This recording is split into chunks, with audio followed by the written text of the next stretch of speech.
গতকাল মঙ্গলবার আদালত প্রাঙ্গণে অভিনেত্রী পরিমণির সঙ্গে সার্বক্ষণিক দেখা যায় তরুণ গায়ক শেখ সাদিকে, যিনি তার জামিনদারও হন। এরপর থেকেই সামাজিক মাধ্যমে তাদের সম্পর্ক নিয়ে কৌতূহল বাড়ে। সাদি জানিয়েছেন, তিনি পারিবারিক কাজে ব্যস্ত থাকায় আলোচনায় নজর আসেনি। তবে তিনি স্পষ্ট করেছেন, পরিমণির সঙ্গে তার বন্ধুত্বের বাইরে কোনো সম্পর্ক নেই।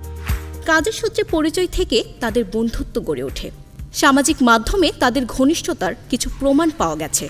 ৩রা জানুয়ারি পরিমণি সাদির সঙ্গে সেলফি তোলেন এবং ২৩ জানুয়ারি তার প্রশংসা করে একটি ভিডিও পোস্ট করেন, যেখানে তাকে সবচেয়ে প্রতিভাবান ব্যক্তি বলে অভিহিত করেন।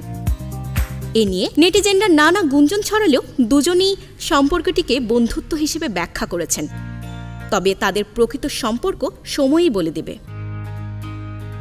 Desk report, Sabikun Nahar Sadia, news plus 71।